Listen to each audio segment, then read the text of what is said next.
Friends, once again I welcome you back to this class of video lecture. Friends, this is BA Part 2nd English Literature, and today we take up paper 1, that is of poetry. And today we are taking a very famous poem written by John Keats, a superb romantic poet, and the title of the poem is When I Have Fears That I May Cease to Be.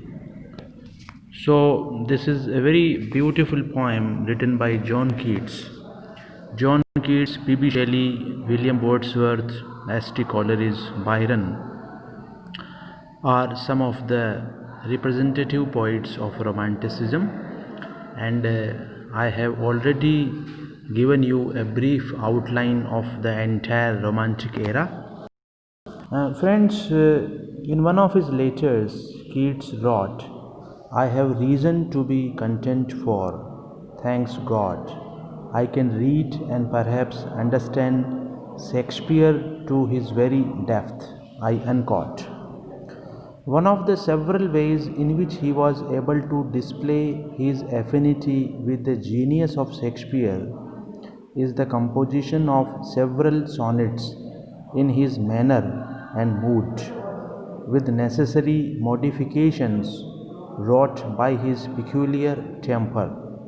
The present sonnet, When I Have Fears That I May Cease to Be, is one of such Shakespearean pieces which, at the same time, is informed by his poetic ambition and the distressing consciousness that he has little chance of realizing it. In Palgrave's famous anthology of English poetry, The Golden Treasury, this sonnet of Keats bears the title The Terror of Death.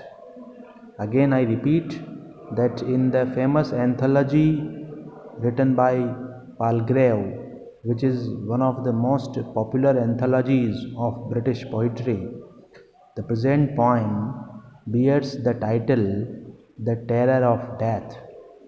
It may have been given some other title too, but its first line provides its own apt title, When I Have Fears That I May Cease to Be.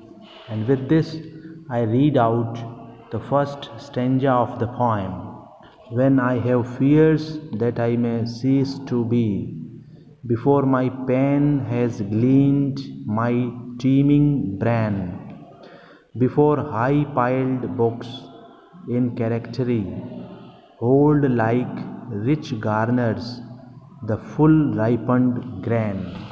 So this is the very first stanza of the poem.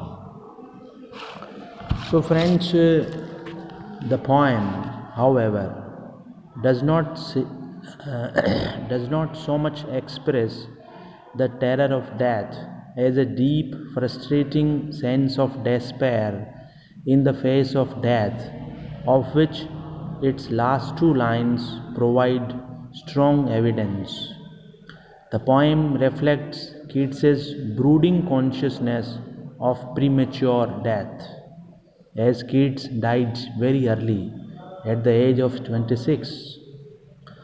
The premonition of any early death which will deprive him of the relish of love puts him into a mood of deep sadness, and in this mood, even love and ambition, the two consuming concerns of a young man, look meaningless to him.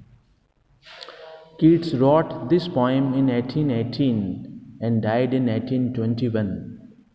Friends, see this coincidence that the poet wrote this poem in 1818 and he died in 1821, just after 3 years.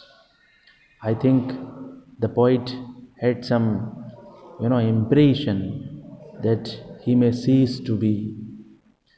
The premonition appears strange, for till then he had no serious illness. This is very, strange that the poet had no serious illness. Evidently, Keats began to feel the imminence of death from the time when his sore throat worsened, followed by an attack of TB, tuberculosis. It seems possible that Keats wrote this sonnet in that state of apprehending the fast approaching death.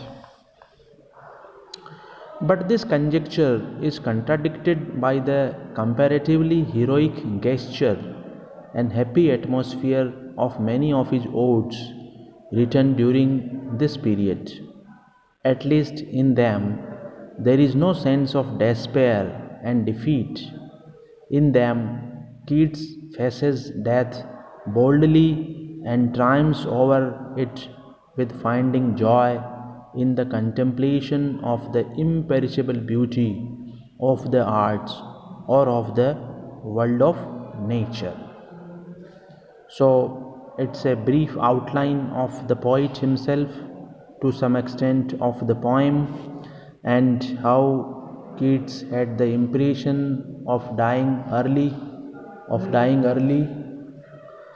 Keats had great affinity with Shakespeare. This is important. Keats was greatly inspired by Shakespeare. One of the ways he displayed this affinity with the genius of Shakespeare was the composition of some sonnets in his manner and mood. The present sonnet is entitled "The Terror of Death in Palgrave's Golden Treasury." As a young poet, Keats was animated by a lofty aim to make his mark by translating the thoughts and ideas of his rich brain in terms of fine poetical imagery and beautiful expressions, but his mind was all the more haunted by the thoughts of premature death. Thus, the poem contains a prophecy which proved to be true. He fears that he would die without having written all that he has in his mind. This is the main problem of the artist, of the poet, of the man of letters, that he is not afraid of death, rather, he is afraid of not penning down what he had in his mind. When he looks at the starry skies, he has a faint vision of the mystery of the universe.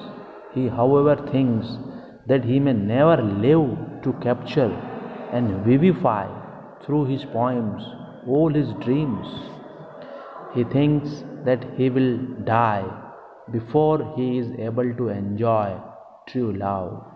When he has such thoughts, he feels lonely. So, this is a poem beautifully written by John Keats. So, I come to the meanings which are very much unfamiliar to the students. In the very first line, the phrase coming down, cease to be here means relates to death. The poet has fear that he would die. Glean, Glean, glean means collect, Collect. My teeming brain here refers to thoughts and fancies crowding my brain, which are coming into my brain.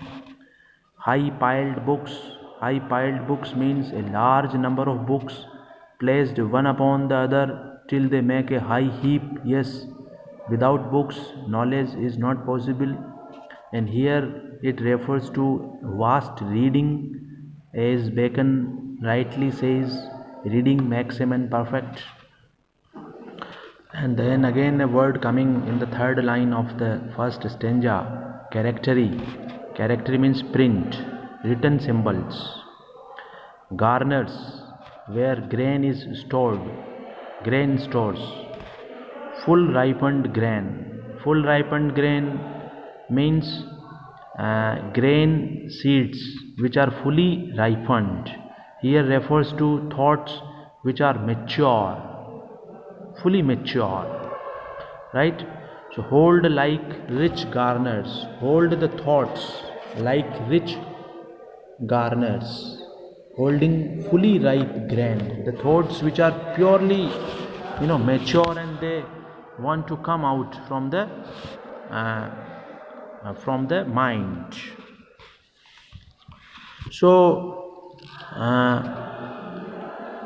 Keats writes sonnets in the style of Shakespeare, and the present sonnet, entitled "When I Have Fears That I May Cease to Be," is written in the tradition of Shakespearean sonnets. This is one of his most famous sonnets. Keats always feared that he would die at an early age. He was a victim of consumption. He had a high poetic ambition. He thought that his ambition would never be fulfilled because of his early death. He says that his mind is full of rich and beautiful ideas which he wants to express in his poetry. He becomes sad as soon as the thought of early death comes to his mind. That's why the very first line goes like, "When I have fears that I may cease to be." He says that he feels lonely when the thought of death comes to his mind. He feels that he will not be able to enjoy true love. In this sad mood, love and fame become airy dreams which he thinks he will not be able to realize. In this condition, he finds himself in a mood of great disappointment. He thinks of the blankness of the world. He thinks of the insignificance of his own existence. He thinks himself to be just a beautiful but weak being whose charm will soon come to an end. So it's a very beautiful poem. A grave reflecting tone is there. Like a true Shakespearean sonnet, the poem has a grave reflecting tone which expresses itself in the sluggish movement of lines and sober and subdued rhythm. The mood of pensive meditation starts like a strain of music. It rises slowly through the succeeding quatrains and then gradually melts away in the final couplet, its dying cadence sounding like a sobering dirge, till love and fame to nothingness do sink. So it's a very beautiful poem, friends. You have to prepare a critical appreciation of the poem, including its apt expression, its structure, its typical Shakespearean sonnet, and how does it embody a characteristic mood of Keats, and beginning the answer with introduction. So thank you, friends. Thank you very much.